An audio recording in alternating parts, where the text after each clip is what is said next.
Katahimikan. Iyon ang tanging bumabalot sa buong kabahayan mula nang ihatid sa huling hantungan ang aking ina. Ako si Elara, isang gurong kasaysayan. At sa pagkawala niya, tila ba nawala na rin kulay at saysay ang bawat sulok ng bahay na dati punong kanyang halaman at halakak. Habang tinititigan ko ang kanyang lumang litrato, muling sumariwa sa aking isipan ang kanyang huling habilin, isang kahilingang kasing hiwaga ng mga wentong ibinabahagi niya sa akin tungkol sa aming maaninuno. Nais niyang maglakbay ako patungo sa malayong probinsya ng San Isidro, isang lugar na tanging sa magkwento niya lang nabubuhay. Dun, kailangan kong hanapin ang isang kilalang manggagamot na nangangalang Lakan Kael upang matutunan ang lihim na karunungan na isinalin sa aming lahi sa bawat henerasyon. Isang tungkulin na sa totoo lang ay hindi ko alam kung paano sisimulan, lalo na ngayong mag-isa na lamang ako.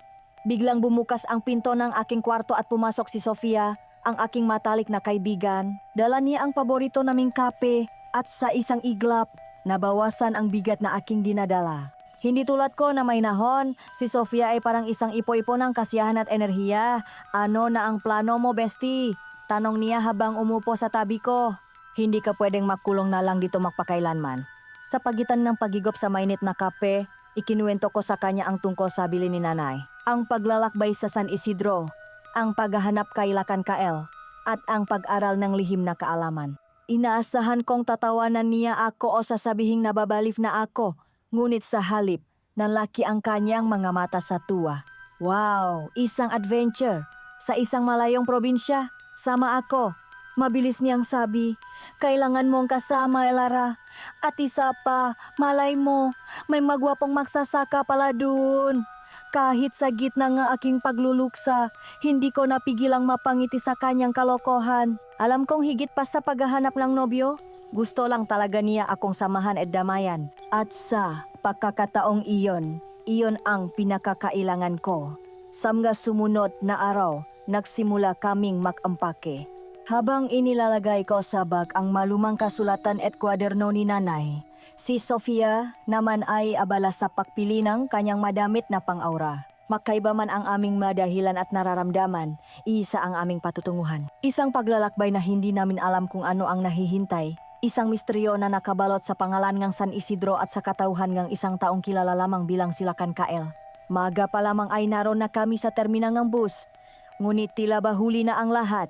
Ang amoy ng diesel, ang ingay nga nagtitinda, at ang sigawan ng mga konduktor ay sumalubong sa amin. Kasabay ng balitang nakalis na ang nag-iisang bus na bumibiyahe patungong San Isidro. Ano ba naman yan? Inis na bulong ni Sofia habang pinapaypayan ang sarili gamit ang kanyang pamaypay. Isang beses lang sa isang araw ang biyahe. Anong klaseng probinsya ba yan? Parang ayaw pa discover. Habang siya ay nagrereklamo, ang mga mata ko naman ay abala sa pahahanap ng anumang posibleng alternatibo. Ang bigat sa aking dibdib ay tila nadagdagan pa ang panibagong problema. Paano ko matutupad ang habilin ni nanay kung sa simula pa lang ay ganito nakasalungan ang tadhana? Sa isang tahimik na sulok ng terminal, malayo sa kaguluhan, ay may nakaparadang isang puting van. Nakasandal dito ang isang lalaking may edad na, payapa ang mukha habang humihitit ng sigarilyo. Sa loob naman sa upuan ng driver ay may isang binatang nakatingin lang sa malayo, malalim ang inisip at tila may sariling mundo. Hinila ko si Sofia at nagbaka sakali kaming lumapit. Magandang umaga po, Manong, bati ko sa matanda. Itatanong ko lang po sana kung bumibiyahe po kayo papuntang San Isidro. Ngumiti ang matanda, isang ngiting nagpaalala sa aking yumaong ama. Nako, ineng, pawi na nga ako doon. Naghatid lang ako na makamakanak dito sa siyudad. Sagot niya. Kung gusto ninyo, pwede kayong sumabay. Mas magaan ang biyahe ninyo at kahit papaano may panggasolina na rin ako pabalik. Gumaan ang pakiramdam ko. Tumingin ako kay Sofia na agad namang nagningning ang mamata, lalo na nang mapansin niya ang binatang nasa loob ng fan. Talaga po, naku, hulog po kayo ng langit. Masayang sabi ni Sofia. Sige po, sasabay na kami. Makano po ba? Nakasundo kami sa presyo at mabilis naming isinakay ang aming magamit sa likuran ng fan. Ang matanda ay nagpakilalang si Mang Leo at ang binatang kanyang anak ay si Marco. Pumuwesto kami sa gitnang hilera ng maupuan. Si Mang Leo ang nakmaneho habang si Marco ay lumipat sa tabi niya. Nagsimula na ang aming mahabang paglalakbay. Sa unang oras ng biyahe, tanging ang tunok lang ng radyo at ang ugong ng makina ang maririnig. Si Elara ay nakatanaw lang sa bintana. Pinagmamasdan ang magusaling unti-unting napapalitan ng malalawak na bukirin. Ngunit si Sofia, na hindi sanay sa katahimikan, ay nagsimulang kumilos. Kuya Marco, tagasan Isidro ka rin pala. Malambing niyang tanong. Sinisilip si Marco mula sa likuran. Isang tipit na tango lang ang isinagot ng binata. Hindi man lang lumingon. Hindi nakpatinak si Sofia. Ano bang magandang pasyalan doon? First time kasi namin, gusto sana naming mag-explore. Baka pwede mo kaming itur, ngumiti si Mang Leo. Naku iha, itong anak ko, abalayan palagi. Bihira nga mamasyal yan, ganun po ba? Sayang naman, sabi ni Sofia, bahagyang umuso. Muha ka pa namang masarap kasama, Kuya Marco. Tahimik, misteryoso. Type ko yan. Sa pagkakatao iyon, nakita kong bahagyang gumalaw ang gilid ng labi ni Marco. Tila napipigil ngiti o inis. Hindi ako sigurado. Tumingin siya sa rearview mirror at naktama ang aming nga mata ni Sofia. Kinindatan siya ni Sofia na sinuklia lang ni Marco ang isang malami na tingin bago ibinali ang pansin sa daan. Sofia, tigilan mo na ngayon. Nakakahiya, saway ko sa kanya. Baka naistorbo mo si Kuya Marcho. Hindi yan, bestie. Sinusubukan ko lang maging friendly. Ang boring kaya kapag walang nag-usap, katwiran niya, nakpatuloy ang biyahe. Bawat bayan na aming madaanan ay may kanya-kanyang itsura, may kanya-kanyang buhay. Naging abala ako sa pag-isip. Ano kaya ang itsura nila kan Kael? Paano ko siya kakosapin? Matatanggap niya kaya ako bilang kanyang mag-aral. Ang matanong na iyon ay paulit-ulit na umikot sa aking isipan. Elara, tawa sa akin ni Mang Leo na ikinagulat ko. Pasensya ka na sa anak ko ha. Ganyan lang talaga yan, hindi pala kibo. Pero mabait yan, ngumiti ako, ayos lang po Mang Leo. Naintindihan ko po. Ano nga palang sa din ninyo sa San Isidro? Bakasyon lang ba? Tanong niya. Nag-alangan akong sumagot. Hindi ko alam kung dapat kong sabihin ang katotohanan. May hinahanap lang po kaming tao. Isang kamag-anak po, paksisinungaling ko. Tumango si Mang Leo at hindi na nagtanong pa. Tila naramdaman niyang ayaw kong pag-usapan iyon. Pinagmasdan kong muli si Marco. Nakakunot ang kanyang nakatuon ang nga mata sa kalsada na ngayoy. Nagsisimula ng maging paliko-liko at payat. May kakaiba sa kanya, isang bigat na tila hindi nababagay sa kanyang edad. Hindi ito simpleng kasungitan lang. Mayroon siyang tinatago, isang bagay na nakakulong sa kanyang katahimikan. Huminto kami sa isang maliit na kainan sa gilid ng daan para mananghalian. Habang kumakain, sinubukan na namang kausapin ni Sofia si Marco. Kuya Marco, may girlfriend ka na? Diretsahan niyang tanong. Nabilawkan si Mang Leo sa kanyang kinakain habang ako naman ay napapikit na lang sa hiya. Sofia, sawe ko ulit. Tumingin si Marco kay Sofia, isang tingin na walang emosyon. Wala, maikli niyang sagot bago tumayo at bumalik sa fan. Naiwang nakanganga si Sofia. Grabe ang cold. Pero in fairness, ang gwapo niya lalo kapag seryoso.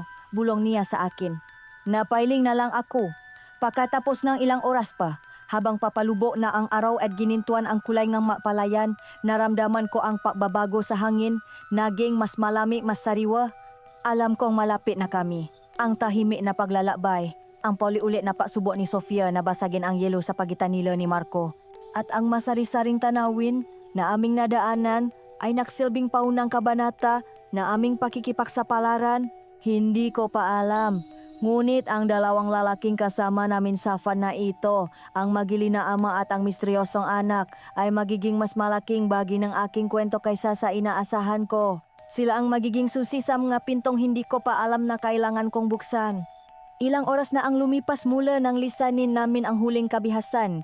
Ang kalsada ay tila isang mahabang itim na sintas na humahawi sa nag-apoy na lupa.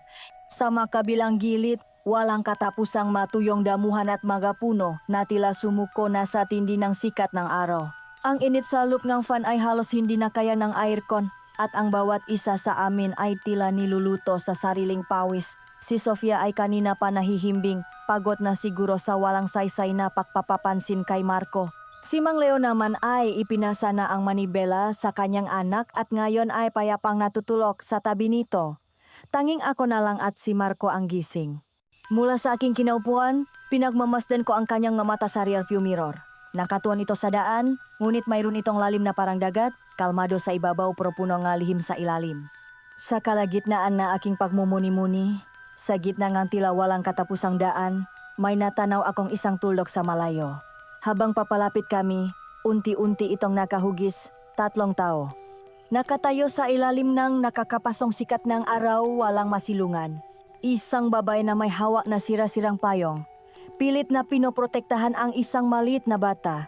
Sa tabi nila, isang lalaking nakayuko lang, tila pinagbaksakan ng langit at lupa.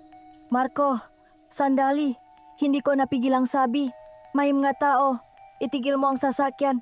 Dahan-dahan siyang nakpreno. Napatingin siya sa akin sa salamin. Ang kanyang nga mata ay naktatanong. Bago pa siya makapagsalita, nagising na rin si Mang Leo at si Sofia. Anong meron? Tanong ni Sofia habang kinukusot ang nga mata. Diyos ko, tingnan ninyo. Sabi ko, nakaturo sa pamilyang nasa labas. Kawawa naman sila, Mang Leo. Ang tinding ang init. Baka pwede natin silang isabay. Tumingin si Mang Leo sa kanila at baka sa mukha niya ang awa. Ngunit bago siya sumagot, nagsalita si Marco. Ang boses niya ay mahina pero matigas, huwak natay, delikado. Wala tayong kilala sa lugar na to. Sumang-ayon si Sofia. Oo nga, bestie. Ang creepy naman nila. Tingnan mo, parang pelikula ng katatakutan. Baka mamaya maholda pa riyan o kaya miyembrong kulto. Sofia, may kasama silang bata. Giit ko, walang masamang tao na isasama ang anak nila sa ganitong init kung may masama silang balak. Pakiusap po, Mang Leo. Nag-alangang tumingin si Mang Leo sa kanyang anak, ngunit nanek ang kanyang kabutihang loop. Sige na, Marco. Kawawa naman ang bata. Isakay na natin. Bumuntong hininga si Marco at tuluyan nang itinigil ang fan sa tapat ng pamilya. Bumaba ako upang kausapin sila. Ang babay, na nagpakilalang si Lina, ay may malumanay na boses at mamatang punong pasasalamat. Ang kanyang asawa na si Rico ay hindi nagsalita. Tumango lang siya nang batiin ko. Ang kanilang anak na si Maya ay naktago sa likod ng kanyang ina, sumisilip lamang paminsan-minsan. Tinulungan namin silang makasakay. Umupo sila sa pinakalikurang bahagi. Inalok ko sila ng tubig at tinapay na baon namin na buong pasasalamat nilang tinanggap. Nasiraan po kasi ang sinasakyan naming jeep. Iha, paliwanag ni Lina. Kanina pa kami naglalakad. Kung hindi kayo dumating, hindi ko na alam ang gagawin namin. Saan po ba ang punta ninyo? Tanong ko. Diyan lang sa may bayan ng Silangan. Medyo malayo pa pero mas malapit na mula rito. Nagpatuloy ang aming kwentuhan. Si Lina ay isang simpleng may bahay at si Rico ay isang magsasaka. Masarap siyang kausap at sa kabila ng kanilang kalagayan, mayroon siyang positibong pananaw sa buhay. Naramdaman ko ang isang uri ng koneksyon sa kanya, marahil dahil ipinaalala niya sa akin ang aking ina. Samantala, si Sofia ay hindi mapakali sa kanyang upuan. Panay ang sulyap niya sa pamilya, bawat kilos nila ay kanyang binabantayan. Mahigpit ang hawak niya sa kanyang bag na parabang anumang oras ay may mang-agaw nito. Si Marco naman, na nakmamaneho na ulit, ay tila isang estatwa. Ngunit alam kong gising na gising ang kanyang pandama. Ang kanyang mga mata ay palipat-lipat sa daan at sa rearview mirror. Tinitingnan hindi ako, kundi ang mga bagong sakay sa likuran. Maya-maya, kumuha akong isang kandimula sa aking bulsa at inabot ito kay Maya. Para sa iyo, iha, nakangiti kong sabi, hindi niya ito kinuha. Nakatiti lang siya sa akin, ang kanyang mamata ay malalaki at maitim. At sa isang saglit, parang mas matanda pa siya kaysa sa kanyang itsura. Si Lina ang kumuhang kandi para sa kanya. Salamat, iha. Mahiyain lang talaga yan. Pagkalipas ng halos isang oras pa, nagsalita si Lina. Manong, dito na lang po kami. Sa tapat pong malaking puno ng balete. Nagulat kaming lahat. Tumingin ako sa labas. Walang kabahayan, walang nayon, walang kahit anong senyales ng buhay. Tanging isang malawak na kaparangan at isang malaki, nakakatakot na puno ng balete na may maugat na gumagapang sa lupa. Ate, sigurado po kayo? Tanong ni Sofia. Hindi may tago ang pagtataka. Parang wala namang tao dito. Ngumiti si Lina, isang ngiting hindi umabot sa kanyang mata. Mula rito, lalakarin na lang namin, malapit na ang aming tahanan. Muli, maraming salamat sa inyo. Pagpalain nawa kayo ngang may kapal. Habang bumababa sila, humarap sa akin si Maya. Sa pagkakataong ito, hindi na siya nahihiya. Tinitigan niya ako ng diretso sa mata. At sa isang iglap, isang mali na ngiti ang sumilay sa kanyang ngalabi. Isang ngiting nagpatindig sa lahat ng balahibo ko sa katawan. Bago pa ako makapagsalita, hinila na siyang kanyang ina at nagsimula na silang maglakad. Pumasok sila hindi sa isang daanan, kundi diretso sa masukal na bahaging gubat sa tabing punong balete at sa ilang saglit lang, nilamon na sila ng mga anino. Umanda na muli ang fan. Sa loop, Ang katahimikan ay halos nakakabingi. Ang magaan na pakiramdam na dala ng pakikipag-usap ko kay Lina ay biglang nawala, napalitan ng isang hindi may paliwanag na kaba. Tumingin ako sa salamin sa aking harapan. Naktama ang paningin namin ni Marco. Wala siyang sinabi, ngunit ang kanyang mga mata ay malinaw na nagsasabing, "Sinabi ko na sa iyo," at sa kauna-unahang pagkakataon nagsimula akong magduda. Hindi sa aking desisyon na tulungan sila, kundi sa kung ano ba talaga ang pinasok naming mundo. Sa probinsyang ito na puno nga misteryo at mga pamilyang bigla na lang naglalaho sa gitna ng kawalan. Ang tensyon sa lupngang fan ay halos mahahawakan mo sa sobrang bigat pagkatapos naming iwanan ang mahiwagang pamilya. Walang nagsalita. Maging si Sofia ay natahimik, marahil ay pinoproseso pa rin ang kakaibang karanasan. Ang dating masayang biyahe ay nabalot ng isang hindi may paliwanag na takot at pagtataka. Pagkalipas ng isa pang oras, nagsimulang magbago ang tanawin. Ang matuyong kaparangan ay napalitan ng luntiang mabukirin. Mga puno ng niyok at mangga ang nakahanay sa gilid ng kalsada. Sa wakas, natanaw na namin ang arko na may nakasulat na maligayang pagdating sa bayan ng San Isidro. Sa unang tingin, ang San Isidro ay isang napakagandang lugar. Tila ito isang larawan mula sa isang lumang libro ng kasaysayan. Mga bahay na bato na may impluensya ng arkitekturang Espanyol, isang plaza na may malinis na hardin sa gitna, at isang simbahan na matayo na nakatayo na tila binabantayan ang buong bayan. Ang hangin ay sariwa at ang kapaligiran ay payapa. Ngunit habang mas pumapasok kami sa sentro ng bayan, may napansin akong kakaiba. Masyadong tahimik. Para sa ganitong oras ng hapon, dapat ay may mga batang naglalaro sa plaza o mga matatandang nakuwentuhan sa mga bangko. Ngunit ang nga taong aming nasa salubong ay kakaiba ang kilos. Ang kanilang mga ngiti ay hindi umaabot sa kanilang mga mata. At ang kanilang mga tingin ay mabilis na bumabawi kapag napansin nilang nakatingin ka rin. May mga palamuting nakasabit sa kanilang mga pintuan at bintana. Mga anting-anting na gawa sa pinatuyong mga halaman at buto na hindi ko mawari kung para saan. Ang boring naman dito, bestie, bulong ni Sofia. At saka, napansin mo ba, walang signal ang cellphone ko. Inaasahan ko nang iyon ang unang mapapansin niya. Subalit para sa akin, ang katahimikan ng San Isidro ay hindi boring. Ito ay nakakakilabot. Maya-maya, lumiko ang van mula sa pangunahing kalsada at pumasok sa isang mas maliit na daan. Huminto ito sa tapat ng isang simpleng bahay na yari sa kahoy at semento. Napapaligiran ng mga halaman at may malinis na bakuran. Nagtaka ako. Bakit po tayo huminto dito? Mang Leo? Tanong ko. Akala ko'y ihatid niya kami sa isang hotel o paupahang bahay. Ngumiti si Mang Leo. Dito na po tayo mainang. Sabay kaming napatingin ni Sofia sa isa't isa. Hindi makapaniwala. Teka po, dito po kayo nakatira? Gulat na tanong ni Sofia. Oo, iha.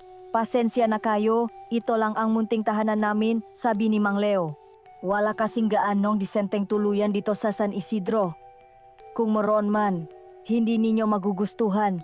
Kaya naisip ko, dito na lang muna kayo sa amin. Huwag kayong mag-alala. Malugot namin kayong tatanggapin. Natigilan ako sa kabaitan ng matanda. Isang estranghero na nakilala lang namin sa terminal ay handang magpatuloy sa amin sa kanyang tahanan.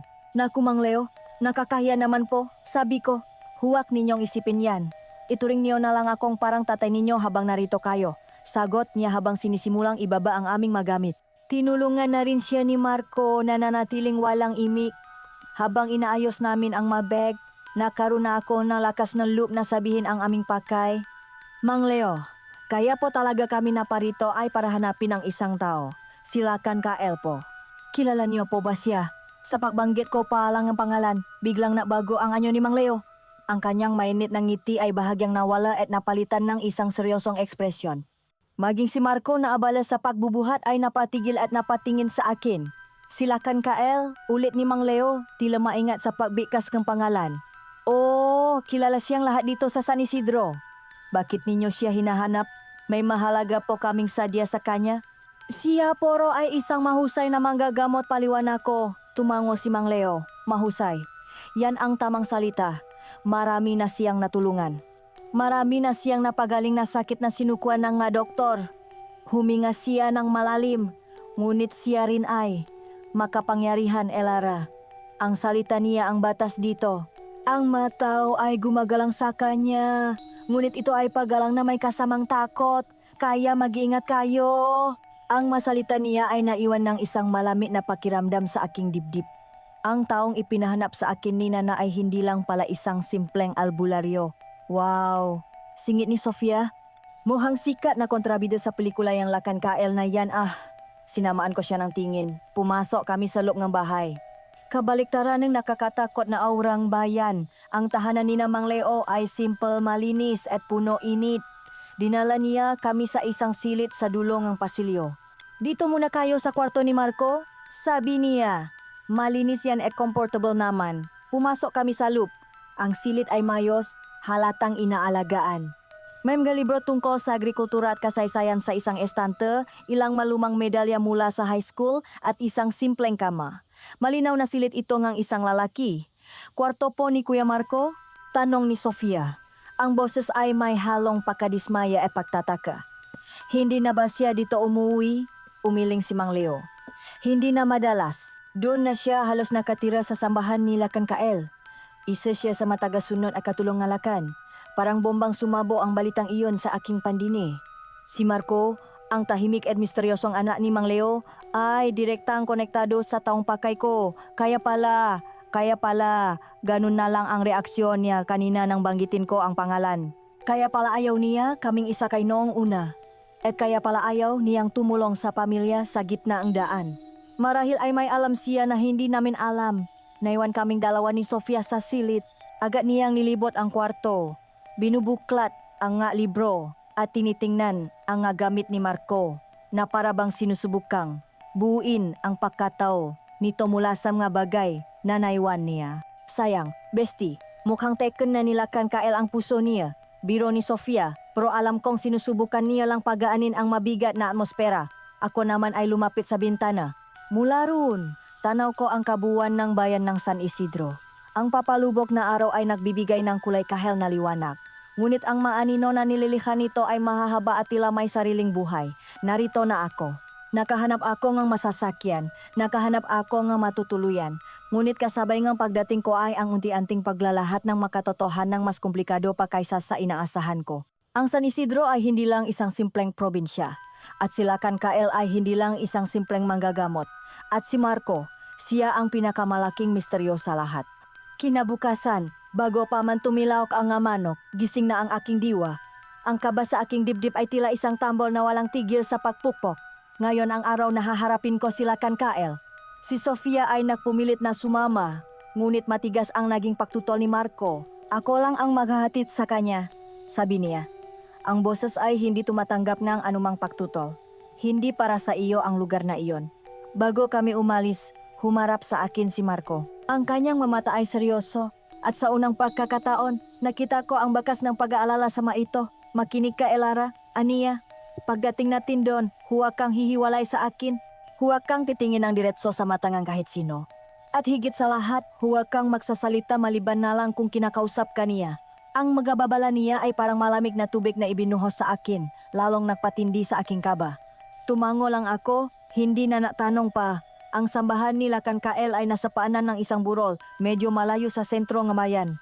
Habang naglalakad kami sa daan ng lupa, napansin kong paunti ng paunti ang mga bahay at napapalitan ito ng makakapal na puno. Ang hangin ay tila mas mabigat dito. May dalang amoy ng lupa, mangga dahon, at isang bagay na hindi ko mawari. Tila amoy ng isang lumang sikreto. Ang sambahan ay napapaligiran ng mataas na pader na gawa sa pinapatong-patong ng mga bato mula sa ilog. Ang malaking tarangkahan na gawa sa kahoy ay nabukas nang makita kami ng gabantay. Sa pagpasok namin, tila kami napunta sa ibang mundo. Ang lugar ay malawak at sa gitna ay isang malaking bahay na lumang ngunit matibay ang pagkakatayo. Ang nakapaligid dito ay hindi hardin, kundi isang koleksyon ng malalaking may matitigas na muka at matitipunong pangangatawan. May mga nahahasa ng ita, may mga nag-alaga ng manok na panabong, at marami ang nakaupo lang sa masulok na ninigarilyo. Ang kanilang mga matay matatalim na parang agila. Nang kami ay pumasok, halos lahat ng kanilang ginagawa ay huminto. Ang lahat ng mga mata ay napunta sa akin. Naramdaman ko ang kanilang makatingin na gumagapang sa aking buong katawan, mapanuri at punong kung anong painanasa. Napahawa ako ng mahipit sa aking braso, biglang nangli sa aking kinatatayuan. Pakiramdam ko ay isa akong tupana na pasok sa kulungan ng malobo habang kami ay naglalakad sa gitna. Isang lalaking may paklat sa mukha ang humarang sa aming daan. Ngumisi ito, ipinapakita ang kanyang mangiping may mansa ng nganga. Isang bagong bulaklak, Marco, sabi niya. Ang boses ay magaspang, para ba sa lakan o para sa ating lahat? Bago pa ako makagalaw, naramdaman ko ang braso ni Marco na biglang pumulupot sa aking baywang at hinila ako papalapit sa kanya. Ang kanyang pakilos ay mabilis at walang paalinlangan. Humarap siya sa lalaki, ang kanyang mata ay nag-apoy sa galit. Kasintahan ko siya, malamig niyang sabi, bawat salita ay may bigat. Subukan mong dumampi sa kanya at sisiguraduhin kong ang dila mo ang ipapakain ko sa maaso. Natigilan ang lalaki. Ang kanyang pangisi ay nawala, napalitan ng takot.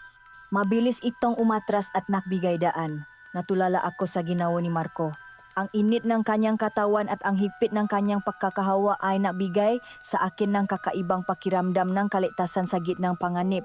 Nagpatuloy kami sa paglalakad, hindi na binitawan ni Marco ang aking baywang hanggang sa makarating kami sa pintuan ng malaking bahay. Kumatok siya ng 3 beses bago pumasok. Ang loob ng bahay ay kabaliktaran ng magulong tanawin sa labas. Malinis, tahimik, at mabango sa amoy ngang insenso at pinatuyong mga halaman. Puno ito ngang antigong kasangkapan, malumang aklat at mga banga na may kakaibang mga ukit. Sa gitnang silid, sa isang silyang gawa sa kamagong na may mga, inukit na anyong ngang mahayop ay nakaupo sila kan Kael. Siya ay isang matandang lalaki na may mahabang puting buhok na nakatali sa likod. Payat ang kanyang pangangatawan ngunit mayroon siyang tindig ng isang hari. At ang kanyang mata ay tila kayang basahin ang pinakatatago mong kaluluwa. Marco, aking anak, sabi niya, ang boses ay kalmado ngunit may kapangyarihan at isinama mo ang ating panauhin. Ngumiti siya sa akin. Hinihintay na kita, Elara. Ang anak ni Mirna. Naramdaman kong nanuyo ang aking lalamunan. Alam niya ang pangalan ko. Magandang umaga po, Lakan Kael. Sabi ko, sinisikap na maging matatak. Ipinadala po ako rito nga aking ina bago siya pumanaw upang matuto po sa inyo. Tumayo siya at dahan-dahang lumapit sa akin. Hinawakan niya ang aking baba at tiningnan ako ng malapitan. Nakikita ko siya sa iyong mga mata, aniya. Isang mahusay na manggagamot si Mirna, masunurin. Sana ay nakmana ka sa kanya, binitawan niya ako, handa akong turuan ka, ngunit ang karunungan ay may katumbas na halaga, may iniabot siyang isang papel sa akin. Nakasulat doon ang isang malaking halaga na kailangan kong bayaran. Halos lumuwa ang aking mamata sa pagkabigla. At mayroon akong isang patakaran, dagdag niya. Dito, ako ang guro. Ang aking salita ang katotohanan. Ang pagtatanong ay tanda ng pagdududa. At ang pagdududa ay lason sa kaalaman. Gagawin mo ang lahat ng sasabihin ko ng walang tanong-tanong. Maliwanag ba? Napalunok ako. Ito na ang simula. Kailangan kong gawin ito para sa aking ina. Opo, Lakan Kael. Maliwanag po. Kumuha siyang isang maliit na kwaderno na balat nito ay sa katat at iniabot sa akin. Sauluhin mo ang maorasyon na nakasulat diyan. Bawat salita, bawat linya. Bumalik ka bukas ng madaling araw. Bago pa man magpakita ang unang sinak ng araw. Kinuha ko ang kwaderno. Nang hawakan ko ito, naramdaman ko ang isang kakaibang enerhiya. Tila may sarili itong pintik. Paalis na kami nang magsalita ulit sila kan Kael, ngunit sa isang langwahang hindi ko maintindihan, tumango lang si Marco bilang tugon. Tahimik kami habang naglalakad pabalik. Ang malalaki sa paligid ay nakatingin pa rin, ngunit mayroon ng distansya, punong respeto, o marahil ay takot kay Marco. Nang makalabas kami sa tarangkahan, doon pa lang ako nakahinga ng maluwag. Humarap ako kay Marco. Salamat kanina. At, bakit mo sinabing kasintahan mo ako? Tumingin siya sa malayo. Kailangan yon para hindi kanila galawin. Sa lugar na ito, ang kahinaan ay pagkain para sa kanila. Ngayong alam nilang pag-ari ka ng isang miyembro, hindi kanila gagalawin. Hindi ako nakasagot. Ang masalita niyang pag-ari ka ay nag-iwan ng kakaibang marka sa aking isipan. Pagbalik sa bahay, agad akong nakulong sa silid. Binuklat ko ang kwaderno. Ang masalitang nakasulat ay hindi pamilyar. Tila isang sinaunang dialekto. At ang masimbolo sa bawat pahina ay nakapagpapatayo ng aking mabalahibo. Nakilala ko na si Lakan Kael. At sa aming unang pakikita, naramdaman ko na ang bigat ng tanikalang ipinulupot niya sa aking kapalaran. Ang kadiliman bago ang bukang liwewe ay may kakaibang bigat. Malamig, tahimik at tila ba humihinga. Ito ang oras na kinatatakutan ko na. Isang mahinang katok sa pinto ang gumising sa akin mula sa mababaw na pagkatulog. Si Marco. Hindi na niya kailangang magsalita. Ang kanyang anino sa labas ng pinto ay sapat ng paalala na oras na para sa aking aral. Tahimik ang aming paglalakbay pabalik sa sambahan. Ang tanging maririni ay ang kaluskos ng aming mapa sa matuyong dahon at ang huning nga makulili na malapit na magpaalam sa gabi. Ang daan na pamilyar sa liwanag na araw ay nagiging isang dayuhang landas sa dilim. Ang mapuno ay tila mahigantang nakbabantay. Ang kanilang maanino ay humahaba at sumasayaw sa liwanag ng buwan. Sa loob ng sambahan, mas matindi ang katahimikan. May mga bantay sa bawat sulo, mga aninong hindi gumagalo. Ngunit alam mong sila'y nakmamasit. Dinala ako ni Marco hindi sa pangunahing bahay, kundi sa isang maliit na kubo sa likurang bahagi, malayo sa iba. Ito raw ang silid-aralan. Pagpasok ko, ang amoy ngang sinusunoh na kamangyan at iba't ibang uringang dahon ang sumalubong sa akin. Ang tanging liwanag ay mula sa ilang kandilang nakasindi sa sahig. Lumilihang ang gaanino ang gumagalaw sa dingding na yari sa kawayan. Sa gitna, nakaupo sa sahig sila kan Kael, naghihintay. Handa ka na ba, Elara? Tanong niya. Ang kanyang boses ay umalingaw-ngaw sa maliit na espasyo. Tumango lang ako. Bikasin mo ang unang orasyon, utos niya. Sinimulan kong bikasin ang mga salitang isinaulo ko mula sa kwaderno. Habang lumalabas ang mga ito sa aking bibig, naramdaman ko ang kakaibang panginginig sa aking lalamunan. Ang mga salitang ito ay tila may sariling kapangyarihan, sinauna at mabigat. Nang matapos ako, tumango siya, tila nasiyahan. Magaling, mabilis kang matuto, sabi niya. Ngayon, umupo ka sa gitna at ipikit mo ang iyong mamata. Sinunod ko siya. Narinig ko ang kanyang mayabang na umikot sa akin. Kasabay nga kanyang paawit ng isang panibagong dasal. Mas mabilis at mas malalim kaysa sa itinuro niya. Naramdaman ko ang pagdampingang malamig na langis sa aking sa aking nga palat, at sa aking nga talampakan. At doon nagsimula ang kakaibang pakiramdam. Ang aking mabraso at binti ay biglang bumigat, na tila ba may maposas na hindi nakikita. Sinubukan kong igalaw ang aking madaliri, ngunit hindi ito sumunod. Sinubukan kong imulat ang aking nga mata, ngunit ang aking nga talukap ay tila tinakpan ng tingga. Nagsimulang makinit ang aking katawan. Sa loob ng aking isipan, ako'y sumisigaw, nagpupumiglas. Ano ito? Anong ginagawa niya sa akin? Ngunit walang boses na lumalabas, walang kilos na nagagawa.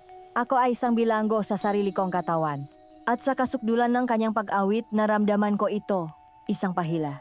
Isang banayat ngunit tuloy-tuloy na pahila mula sa sentro ng aking pagkatao na parang isang sinulit ng liwanag na pilit na kinukuha mula sa akin. Hindi ito masakit, ngunit ito'y nakakapanghina. Naramdaman ko ang unti-unting pagkaubos ng aking lakas, ang paglamig ng aking diwa, na tila ba ang mismong buhay ay hinihigop palabas sa akin. Biglang natigil ang lahat.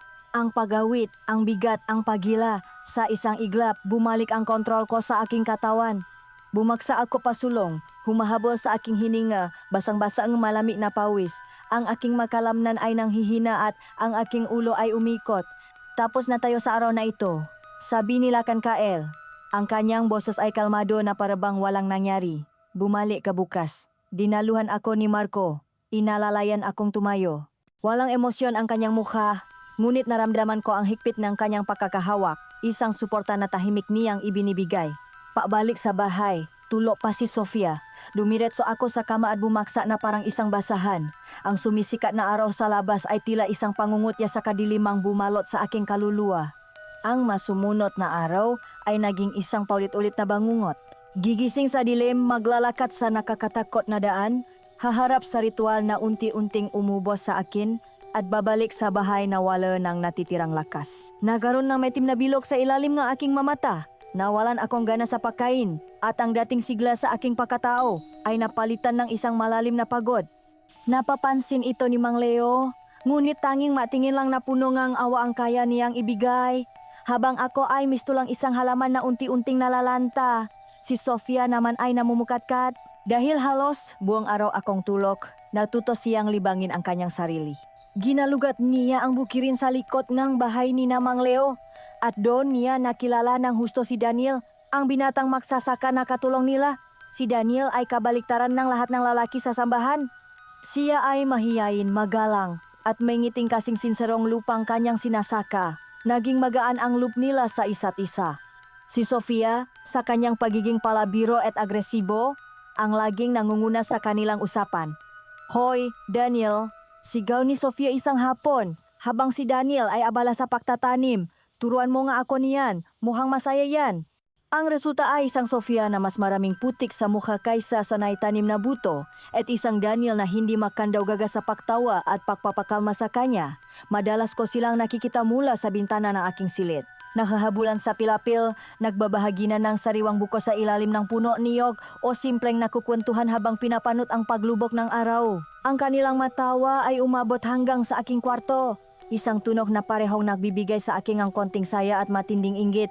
Isang hapon, nagising ako na masama ang pakiramdam, mas matindi kaysa sa mga nakaraang araw. Dahan-dahan akong bumangon at sumilip sa bintana. Naroon na naman sila, naglalakad sa bukit, magkahawa kamay. Si Sofia ay masayang-masaya at sa tingin ni Daniel, nakita ko ang isang dalisay na paganga, napakaganda nilang tingnan. Ngunit sa halip na matuwa, isang matinding takot ang gumapang sa aking puso. Ang liwanag at kasiyahan na nakikita ko sa kanila ay isang malaking kaibahan sa kadiliman at paghihirap na dinaranas ko tuwing madaling araw. Naramdaman ko ito na parang isang babala. Ang kasamaang ito na unti-unting kumakain sa akin ay hindi mananatili sa loob ng kubo nila Kankael. Ito ay isang sakit na kakalat at natatakot ako na ang unang mabibiktima nito ay ang kaligayahang nasaksihan ko sa labas ng aking bintana. Ang aking nga aral ay hindi para sa paggaling, sigurado na ako ron. Ito ay para sa ibang bagay, isang bagay na mas malalim at mas madilim. At ako ay nasa gitna nito, isang susi na hindi alam kung anong pinto ang kanyang bubuksan. Ilang linggo na ang lumipas sa ilalim ng parehong nakakapanghinang rutin. Ang aking katawan ay tila isa ng walang laman na sisidlan. Bawat madaling araw ay binabawasan hanggang sa halos wala nang matira. Ngunit sa kabilang ng pisikal na pagod, ang aking isipan ay nanatiling alerto, mas matalas pa kaysa dati. Alam kong may mali. Ang bawat orasyon na pinapasaulo sa akin, ang bawat ritual na ginagawa sa akin nila Kankael ay hindi nararamdaman na para sa pagpapagaling o pagpapalakas. Ito ay tila isang paghahanda, isang paghuhulma sa akin para sa isang layuning hindi pa niya sinasabi. Isang madaling araw, habang kami ni Marco ay pabalik na mula sa sambahan, isang kakaibang pakiramdam ang biglang bumalot sa akin. Ang hangin ay tila lalong lumamig at ang karaniwang tunog ng gabi ay biglang naputol. Naging lubos ang katahimikan. Huminto si Marco sa paglalakad. Hinawakan niya ang aking braso at marahan akong itinulak sa likod ng isang malaking puno ng akasya sa gilid ng daan. Itinapat niya ang kanyang daliri sa kanyang nga labi. Isang senyas na huwag akong gagawa ng anumang ingay. Ang kanyang katawan ay tensyonado. Ang kanyang nga mata ay matamang nakatutok sa isang madilim na eskinita sa aming unahan. Mula sa kadiliman, narinig namin ang isang mahinang ungol. Hindi ito tunog ng isang ordinaryong aso. Ito ay mas malalim, mas mabagsik. Pagkatapos, isa-isang lumabas mula sa eskinita ang apat na damuhalang aso. Ang kanilang nga balahibo ay singitim ng gabi. Ang kanilang nga mata ay nagliliyap na parang mabaga. At ang lawe na tumutulong mula sa kanilang nga bibig ay tila kumikinang sa liwanag ng buwan. Hindi sila manormal na aso. Ang laki nila ay halos kasinlaki ng isang guya at ang aura na nakapalibot sa kanila ay puno ng panganib. Napahawa ako sa damit ni Marco. Pinipigilan ang isang sigaw na gustong kumawala mula sa aking lalamunan. Ngunit ang sumunod na nangyari ang halos makpatigil sa pagtibok ng aking puso. Huminto ang mga aso sa gitnang daan. At sa isang paraang hindi kayang ipaliwanag ng siyensya o lohika, nagsimula silang makbago nga anyo. Narinig ko ang nakakapangilabot na tunog ng nga butong lumalagutok at nagbabago ng posisyon. Ang kanilang manguso ay umikli at naging patak. Ang kanilang nga paa sa unahan ay humaba at naging mabraso. Ang kanilang mabalahibo ay unti-anting nawala at napalitan ng balat ng tao. Sa loob lang ilang segundo, ang apat na nakakakot na hayop ay naging apat na lalaki. Ang mamismong lalaki na nakita ko sa sambahan, kasama na roon ang may paklat sa mukha na bumastos sa akin noong unang araw. Natawanan sila. Ang kanilang boses ay magagaspang at malalakas sa katahimikan ng gabi. Saan na ang sunod nating pupuntahan? Tanong ang isa. May naamoy akong bagong dating sa kabilang baryo. Sagot ngang lalaking may paklat, mukhang masarap ang dugo. Napatuloy sila sa paglalakad, walang kamalay-malay na may nakasaksi sa kanilang karumal-dumal na pagbabagong anyo. Nang sila'y makalayo na, binitawan ako ni Marco. Nanginginig ang aking buong katawan. Hindi ako makapagsalita.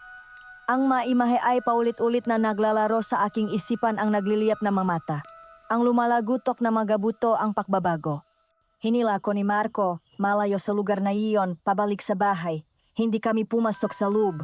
Dinala niya ako sa likod bahay sa ilalim ng puno ng mangga kung saan walang makakarinig sa amin. Marco, sa wakas ay nasabi ko, ang boses ko ay basak at nanginginig. Ano ang ngayon? Toto ba ang nakita ko?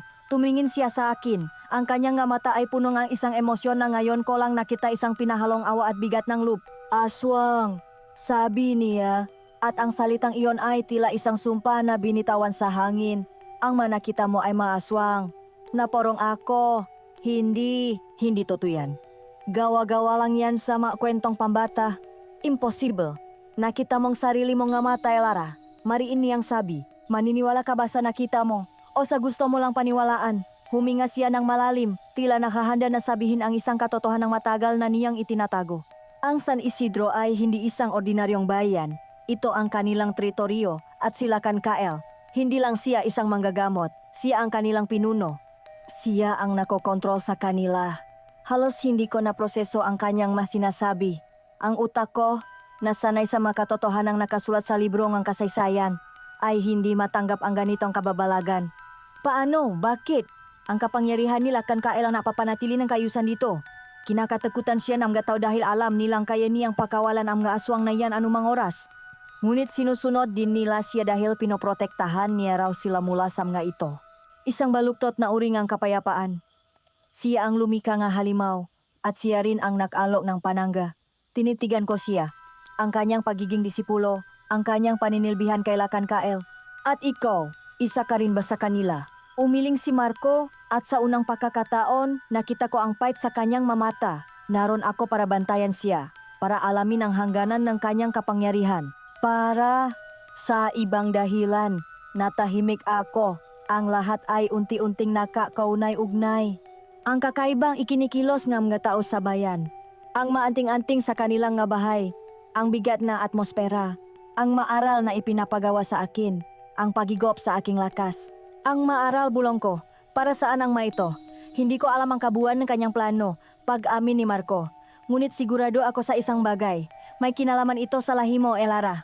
Ang dugo ng mga gamot na tulad mo ay may espesyal na kapangyarihan. At ginagamit kaniya para makuha ang isang bagay na matagal na niyang inaasam. Bago kami pumasok sa bahay, hinawakan niya muli ang aking braso. Ngayong alam mo na, kailangan mong maging mas maingat pa kaysa dati. Huwag na huwag mong ipapahalata na may alam ka. Huwag kang magtitiwala kahit kanino maliban sa akin. Mula sa gabing iyon, nagbago ang lahat. Ang San Isidro sa aking paningin ay hindi na isang magandang bayan, kundi isang kulungan na puno nga mga nakbabalat kayong halimaw. Ang bawat anino ay tila may nakmamasit. Ang bawat ngiti nga taong nakakasalubong ko ay tila isang maskara na nagtatago sa tunay nilang anyo. Mas lalo akong natakot para kay Sofia. Ang kanyang kaligayahan kasama si Daniel ay tila isang maliwanag na kandila sa gitna ngang isang rumaragasang bagyo. Ang kanyang kawalang muwang ang kanyang pinakamalaking kahinaan. Gusto ko siyang hilahin. Sabihan na umalis na kami, ngunit alam kong hindi ganun kadali. Nakatali ako sa aking pangako at ngayon, nakatali na rin ako sa isang sikretong maaring ikamatay naming lahat. Ang panganib ay hindi na lamang isang pakiramdam. Mayroon na itong pangalan. Mayroon na itong mukha. At ito'y nasa lahat ng dako. Ang kaalaman ay isang mabigat na pasanin. Mula nang malaman ko ang katotohanan tungkol sa San Isidro, ang bawat araw ay naging isang paglalakat sa alambre. Kailangan kong mapanggap na walang alam sa harap ni Lakan Kael. Tiisin ang kanyang ritual na humihigop ng aking lakas. At pagkatapos ay umuwi at mapanggap na normal ang lahat para kay Sofia. Ang ngiti ay naging isang maskara. At ang bawat tawa ay may kasamang takot.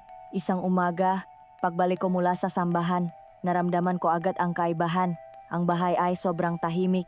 Karaniwan, sa ganitong oras, naririnig ko na ang malakas na halaha ni Sofia mula sa kusina. Naghahanda ng almusal o kinukulit si Mang Leo. Ngunit ngayon, tanging ang marahang pagaspas ang mga dahon sa labas ang maririnig. Mang Leo, tawag ko.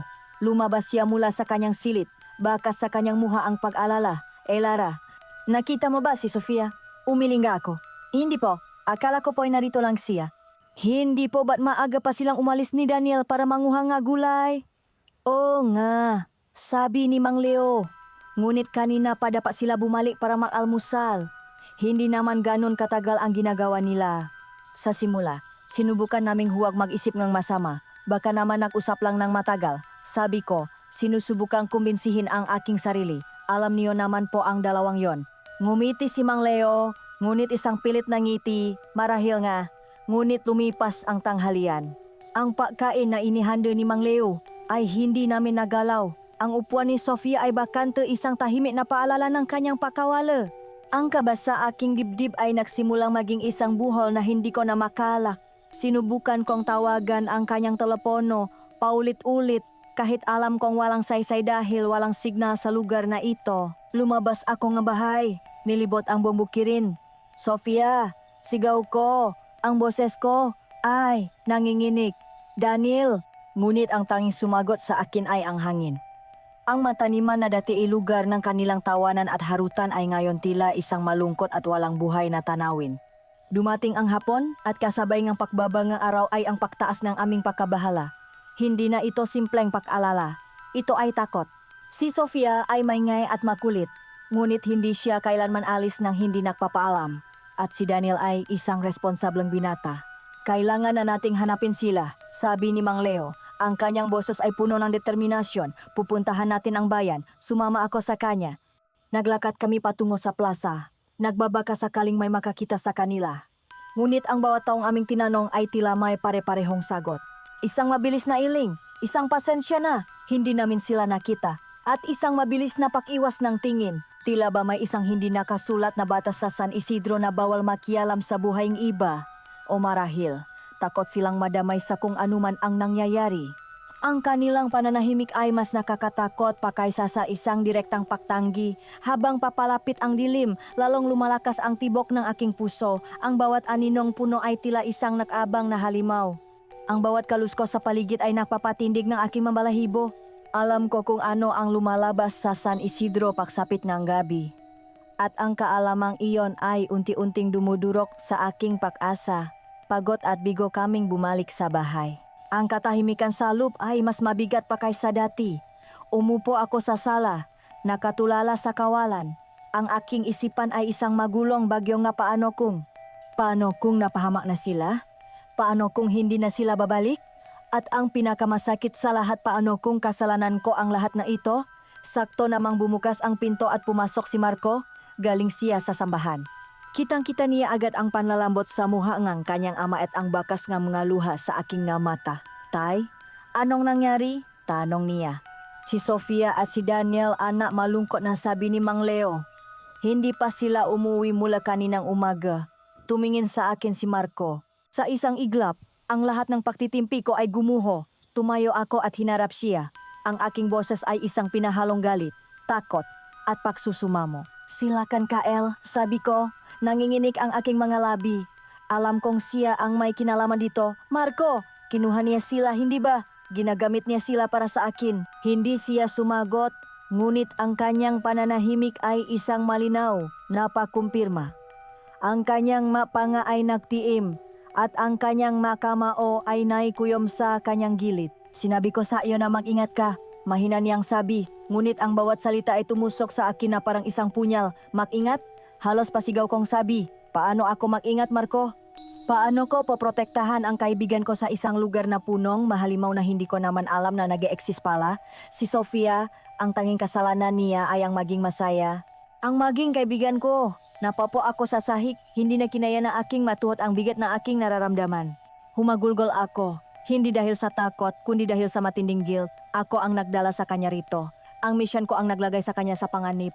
Ang bawat tawa niya kasama si Daniel ay tila isang paanyaya sa kadiliman na kunin siya. Lumapit si Mang Leo at niyakap ako, ngunit walang salita ang makakapagpagaan sa aking loob. Tumingala ako kay Marco, ang aking paningin ay malabo dahil sa mga luha. Tulungan mo ako, Marco, pakiusap, kailangan nating mabawi si Sofia. Tinitigan niya ako ng matagal. Ang kanyang mukha ay isang blangkong maskara, ngunit sa likod ng kanyang nga mata, nakita ko ang isang nag-alap na apoy. Isang apoy na matagal na niyang itinatago. Gagawin ko, sabi niya, ngunit sa paraang gusto ko. Sa tamang panahon, ang gabing iyon, hindi ako natulog. Nakulong ako sa silid ni Marco, nakupo sa tabing bintana, nakatingin sa madilim na bukirin. Ang hangin sa labas ay malami, ngunit mas malami pa ang yelong bumabalot sa aking puso. Ang masayang tawanan ni Sofia na dati umalingaw sa lugar na iyon ay napalitan ng isang nakabibinging katahimikan. Ngayon, naintindihan ko na ito ang laro ni Lakan-Kael. Ito ang kanyang paraan upang ipakita sa akin kung sino talaga ang may hawak ngang kapangyarihan. Ginamit niya ang kahinaan ko, ang pagmamahal ko sa aking kaibigan upang gawin akong isang sunod-sunurang puppet. Ang pagpunta ko sa San Isidro ay hindi natungkol sa pagtupad sa habilin ng aking ina. Ito ay naging isang desperadong laban para sa buhay ng taong pinakamahalaga sa akin. Ang umaga ay dumating ng walang anumang balita. Ang pag-asa ay unti-anting napapalitan ng isang malamig at matigas na galit. Hindi na ako ang Elara na dumating sa San Isidro na punong pagluluksa at pag-alinlangan. Ang babaeng iyon ay namatay na kasabay ng pagkawala ni Sofia. Ang natitira na lang ay isang determinasyon na nabuo mula sa takot at pagmamahal. Tumayo ako. Pupuntahan ko siya. Sabi ko, ang boses ko ay matatag sa kauna-unahang pagkakataon sa loob ng maraming araw. Sinubukan akong pigilan ni Marco. Huwag, Elara, ito ang gusto niyang mangyari. Isa itong patibong. Alam ko, sagot ko. Tinititigan siya ng diretso sa mata, pero hindi ako pwedeng maupo lang dito at maghintay na may mangyaring masama sa kaibigan ko. Kailangan kong harapin ang demonyo. Hindi na siya nakipagtalo. Marahil ay nakita niya sa aking mga mata na wala nang makakapigil sa akin. Sumunod siya sa akin, ilang hakbang sa aking likuran. Isang tahimik na aninong nagbabantay. Nagmatsa ako papasok sa sambahan. Ang malalaking dati kong kinatatakutan ay tila hindi ko na napapansin. Ang kanilang mamapanuring tingin ay walang epekto sa akin. Mayroon lang akong isang layunin. Sinubukan akong harangin ng lalaking may paklat. Hindi ka pwedeng dumiretso sa Lakan, sabi niya. Tinulak ko siya ng buong lakas. Umalis ka sa dinadaanan ko. Nagulat siya sa aking tapang. Bago pa siya makaganti, naroon na si Marco sa pagitan namin. Ang kanyang mamata ay nagbabaga. Walang nagsalita. Ngunit sapat na iyon para umatras ang lahat. Dumiretso ako sa pintuan ng bahay ni Lakan-Kael at binuksan ito ng walang kato-kato. Naroon siya. Payapang nagbabasa ang isang lumang libro na para bang isa itong ordinaryong araw. Itinaas niya ang kanyang tingin. Isang bahagyang ngiti ang gumuhit sa kanyang labi. Inaasahan ko na ang iyong pagdating, Elara. Nasaan si Sofia? Diretsahan kong tanong. Walang paligoy-ligoy. Isinara niya ang kanyang libro at maingat na ipinatong sa mesa. Ang iyong kaibigan, ligtas siya. At masaya sa ngayon. Ang kanyang kalmadong pananalita ay mas lalong nakpaalap sa aking galit. Anong gusto mo? Pra? Ibibigay ko ang lahat. Pakawalan mo lang siya. Tumawa siya, isang tawang malamig at walang kagalakan. Hindi pera ang kailangan ko sa iyo, bata. Ang kailangan ko ay ang iyong dugo. Lumakat siya papalapit sa akin. Alam mo ba ang kwentong punong balete sa bundok na iyon? Tanong niya, itinuturo ang bintana. Iyon ang pusong kapangyarihan sa lupaing ito. Ngunit maraming taon na ang nakalipas. Isang makapangyarihang babaylan ang naglagay ng selyo rito. Ikinulong ang tunay na lakas nito para sa kanyang sarili. Huminto siya sa aking harapan. Ang babaylan na iyon, Elara, ay isa sa iyong mga ninuno. At tanging isang nakmula sa kanyang dalisay na lahi ang makakapag-alis ng selyong iyon. Nanlaki ang aking mga mata. Ang aking ina. Kaya mo siya kilala. Si Mirna, sabi niya, may halong panghinayang. Siya dapat ang susi. Ngunit siya ay naging matigas ang ulo, tumakas, at ipinakait sa akin ang aking dapat na makamtan. Ngunit ipinakalop naman niya sa akin ang kanyang anak, ikaw. Ngayon, lahat ay malinaw na. Ang nga aral, bulong ko, ang nga ritual, hindi iyon nga aral, iha, iyon ay paghahanda. Isang paraan upang iayon ang iyong enerhiya sa enerhiya ang puno, upang basagin ang iyong pagkatao at gawin kang isang sisitlan na madali kong makokontrol. Napaurong ako, nasusuklam. Ginamit niya ang alaala ng aking ina, ang aking misyon laban sa akin. Hayop ka, sigaw ko, ngumiti lang siya. Heto ang kasunduan, Elara, buksan mo ang selyo para sa akin. Ibigay mo sa akin ang kapangyarihan ng balete. At ibabalik ko sa iyo ng buo ang iyong kaibigan. Ngunit kung ikaw ay tatanggi, sisiguraduhin kong ang mabuto na lang niya ang dadatnan mo, ninangat ng aking maalaga. Ang banta ay direktang tumusok sa aking puso. Wala akong nagawa kundi ang tumalikot at umalis. Dala ang bigat ng isang imposibleng desisyon. Pagod na pagod akong naglakat palayo sa sambahan. Hindi alam kung saan pupunta. Napatpat ako sa tabi ng isang ilog kung saan umupo ako sa isang malaking bato at doon humagulgol. Naramdaman ko ang paglapit ni Marco. Umupo siya sa tabi ko, nanatiling tahimik. Hinahayaan akong ilabas ang lahat ng aking sakit. Nang ako'y kumalma na, nagsalita siya. Ang kanyang boses ay mahina at punong pahit. May ikukwento ako sa iyo, Elara. Tumingin ako sa kanya. 10 taon na ang nakalipas, mayroon akong kasintahan. Ang pangalan niya ay Isabela. Siya ang buhay ko. Masayahin, palabiro. Katulad ni Sofia. Napatingin ako sa kanya, naghihintay sa kasunod. Isang araw, nawala ang kanyang nakababatang kapatid at ginamit nila kan Kael ang parehong pamamaraan. Ibabalik daw niya ang bata kung tutulungan siya ni Isabela sa isang ritual sa punong balete. Desperada si Isabela, kaya pumaya siya. Ako, bata pa ako nun, isa lang sa kanyang utusan.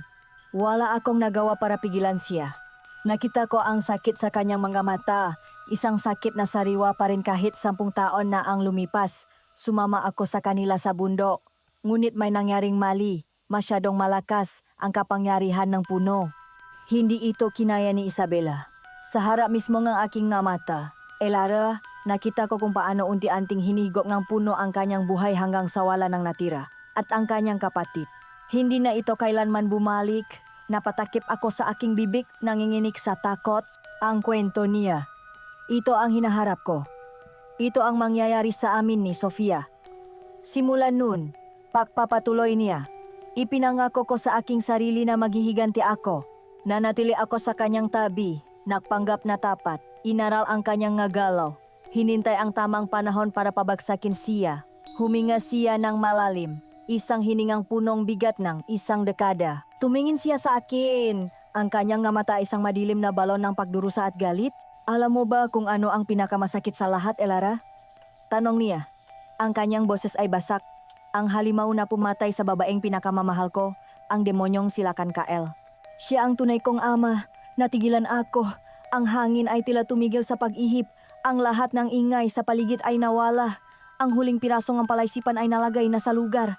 Ang kanyang katahimikan, ang kanyang galit, ang kanyang pagiging disipulo sa isang taong malinaw na kinasusuklaman niya. Lahat ay may dahilan. Siya ay isang anak na nagpaplanong patayin ang kanyang sariling ama. Sa sandaling iyon, ang aking sariling sakit ay tila gumaan. Hindi dahil nawala ito, kundi dahil nalaman kong hindi ako nag-iisa sa kadilimang ito. Mayroon akong kasama. Isang kasama na ang masugat ay mas malalim pa kaysa sa akin.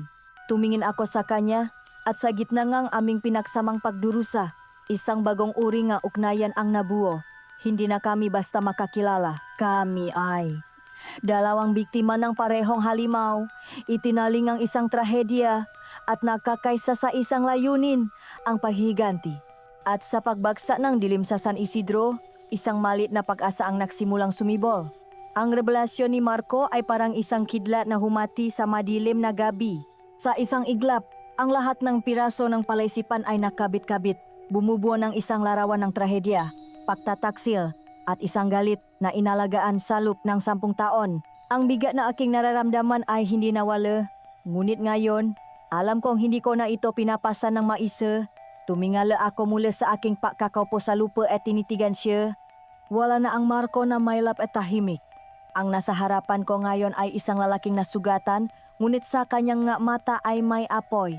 Isang apoy na handa ng sunugin ang lahat. Hindi ako papayag na maging isa pang Isabela si Sofia. Sabi ko, ang aking boses ay hindi na nanginginig. Puno na itong determinasyon. Gagawin ko ang gusto niya. Magpapanggap akong susunod sa kanyang plano. Tumingin siya sa akin. May pag-alinlangan. Masyadong delikado, Elara. Sa oras na simulan mo ang ritual, mahihirapan ka ng kumawala sa kanyang kontrol. Hindi niya ako makokontrol, git ko.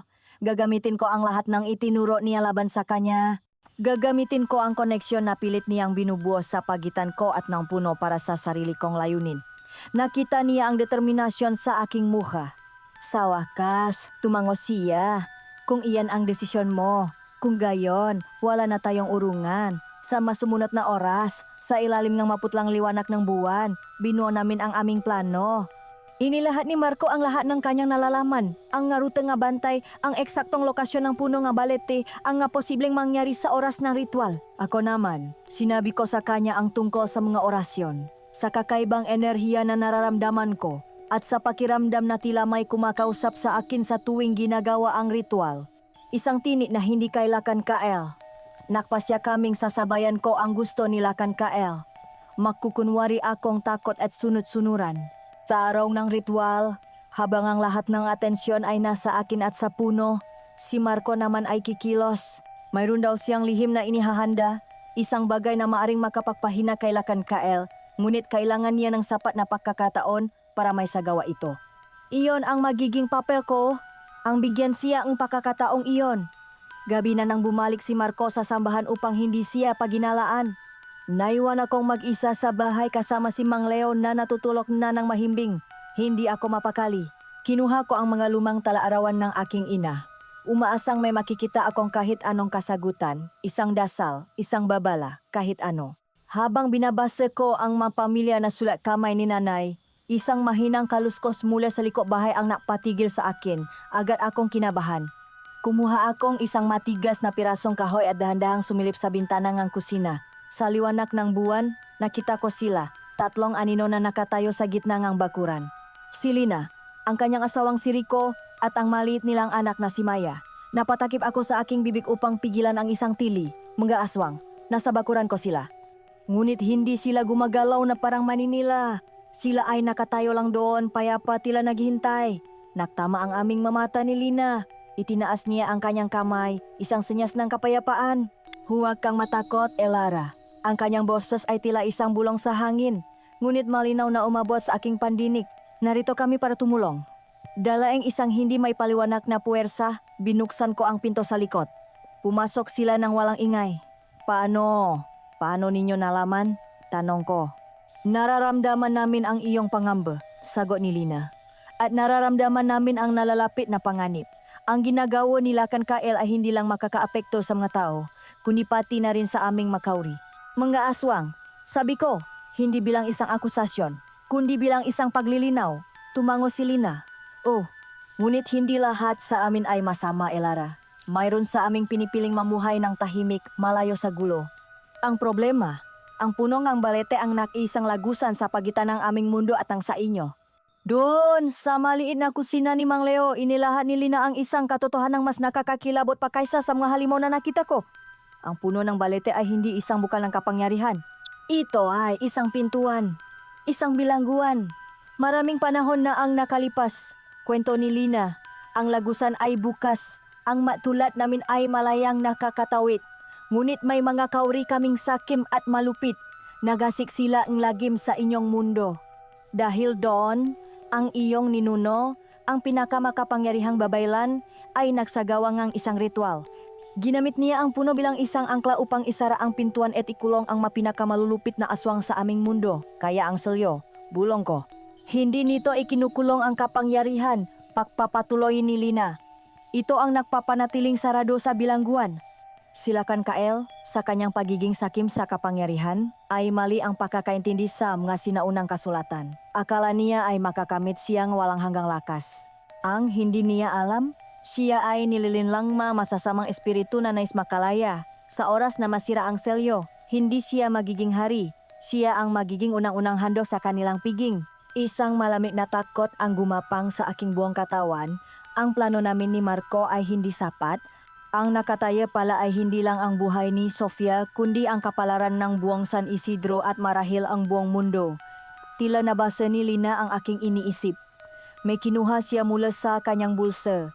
Isang mahabang tali na kulay pula na tila hinabi mula sa pinong sinulit at kumikinang sa liwanag ng kandila. Ito ay gawa sa hiblangang abaka mula sa isang sagradong bundok at binasbasang ng dugo at dasal ng aming mga ninuno, sabi ni Lina. Hindi mo kailangang sirain ang selyo, Elara. Kailangan mo itong palakasin. Paano? Kailangan mo pa rin gawin ang ritual ni Lakan Kael. Kailangan mong dalhin ang selyo sa pinakahinang estado nito. Ngunit sa huling sandali, sa halip na ang orasyon ng pagsira ang iyong bibikasin, ibang orasyon ang iyong gagamitin. Isang orasyon ng pagbubuklod. Tumingin siya sa mga lumang talarawan ng aking ina na nasa mesa. Sigurado akong naririyan ang nasalitang kailangan mo at habang binibikas mo iyon, kailangan mong ipulupot ang pulang taling ito sa puno. Sa oras na magawa mo iyon, ang pintuan ay hindi masisira. Sa halip, ito ay magiging isang malakas na porsang hihigop sa lahat ng aswang na nasa inyong mundo pabalik sa aming dimensyon. Pagkatapos, ang selyo ay tuluyan ng maksasara, marahil ay habang buhay. Inabot niya sa akin ang pulang tali.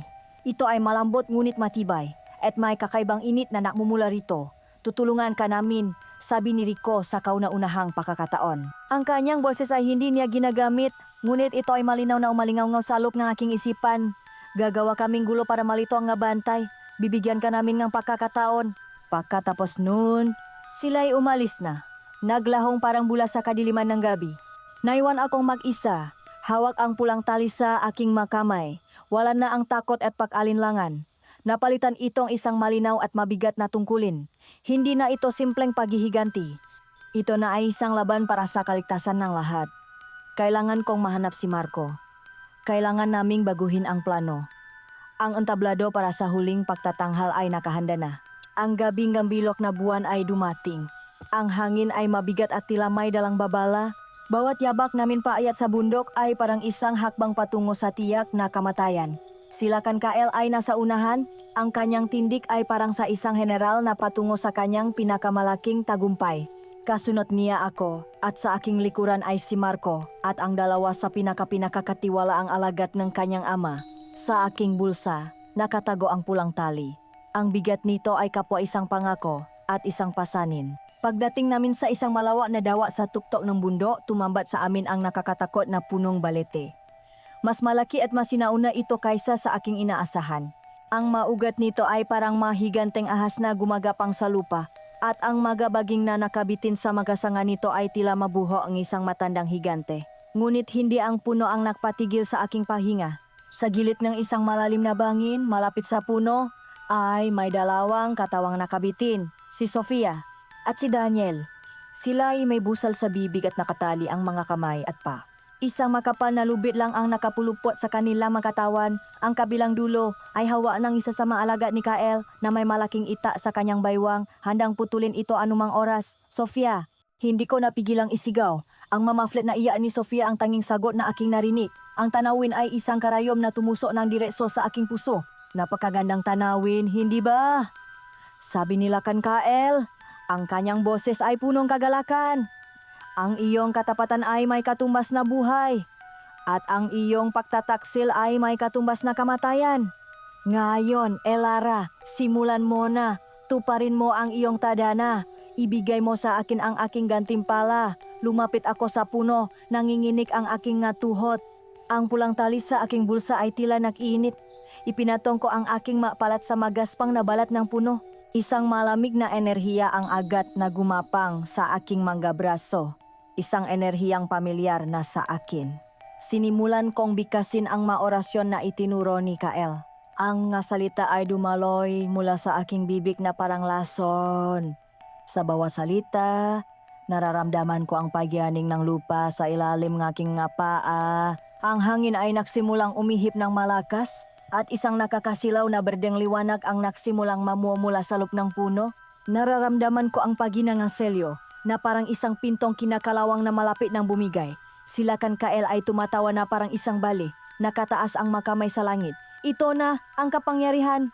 Akin na sa wakas, ngunit sa kasugdulan ng kanyang pagdiriwang, biglang may sumulpot mula sa kadiliman ng gubat.